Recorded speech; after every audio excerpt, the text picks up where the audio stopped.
بصوا يا جماعه، وانا ماشي في الشارع لقيت حاجه جميله قوي. علم المغرب في احدى المطاعم المصريه. السلام عليكم. ازيك يا ريس؟ ايه الجمال والحلاوه دي كلها؟ ده علم منتخب المغرب اللي مشرفنا في كاس العالم. تشجع المغرب في كاس العالم؟ طبعا لازم نشجع المغرب. المغرب بس ولا حد تاني كده معاه؟ لا، هو المغرب عشان طبعا هي المنتخب العربي اللي باقي في كاس العالم طبعا. مشرفنا بصراحه. مين افضل لاعب في المغرب شايفه؟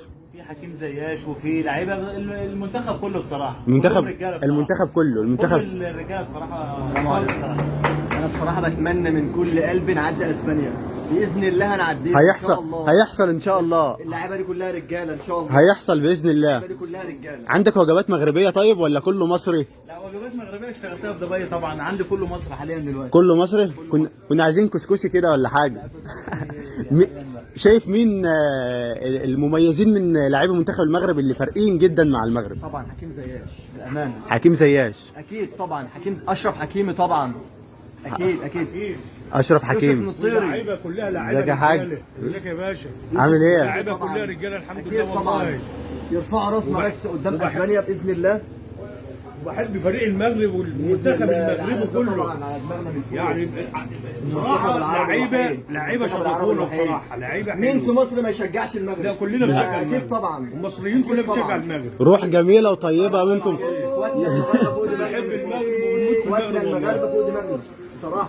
يعني بصراحه هم تعبوا ويستاهلوا من الوصول اللي هم وصلوا له يعني بصراحه. يعني منتخب مجتهد جدا يعني. ربنا يسهل يوصلوا للنهائي والله على الله. رجاله ان شاء الله مشرفونا قدام اسبانيا كمان ان شاء كان نفسنا الله. منتخب مصر يكون موجود والله، بس المغرب بسم الله ما شاء الله رفعت راسنا امانه بجد والله. رفعت راس العرب كله بصراحه.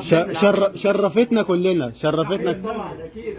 نفسكم طيب نوصل لنهائي كاس العالم؟ اكيد طبعا. صعبه ولا مش؟ يرفرف في كاس العالم وفي العالم كله ان شاء الله. بصراحه شكله حلو وعامل عامل جمال للمكان والله. عامل جمال وحلاوه ودلال وكل حاجه.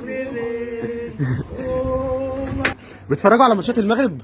طبعا بنستناها استناها والله العظيم. الايام طبعا بنتفرج بنعد الايام كلها. وبنت كانت قاعده معايا بناتي كانوا قاعدين معايا في المصر. مستني ماتش والله العظيم اسبانيا بفارغ الصبر بجد والله، لان انا عارف الرجاله لعيبه الرجاله هتشرفنا والله العظيم هتشرفنا. لعيبه وهيبقى كلمه السر ان شاء الله ياسين بونو. لعيبه زي الفل كلمه والله. السر ان شاء الله ياسين بونو. وان شاء الله بعون هيكسب. الله.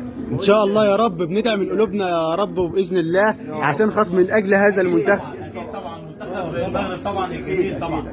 وعشان انت جيت صورت عندي دعما لمنتخب المغرب الجميل اللي مشرفنا فعلا في بصراحة- كاس العالم. بصراحة. ان شاء الله فوز المنتخب المغربي على منتخب اسبانيا.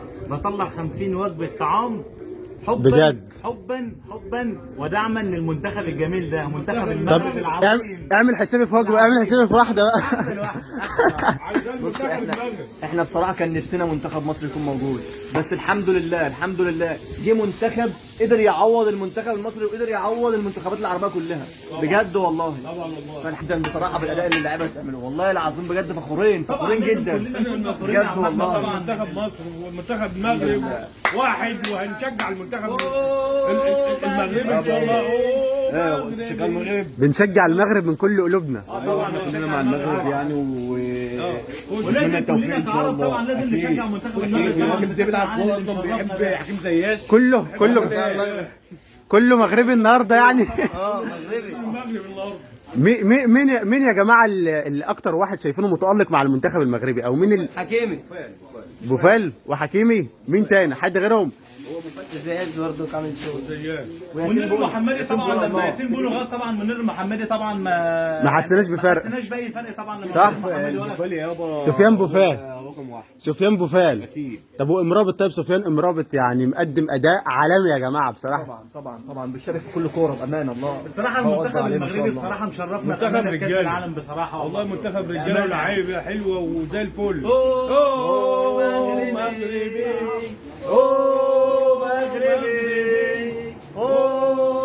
مغربي. دي روح جميله من المشجعين المصريين دعما وحبا للمغرب. كلنا المغرب في المونديال. اكيد طبعا اكيد. دايما مغرب. دايما مغرب. يا رب. دي كانت رسالة حب وتشجيع من المصريين لمنتخب المغرب. أجواء هنا جميلة بصراحة، ويعني كلهم فرحانين بهذا المنتخب وبيحبوه وبيدعموه.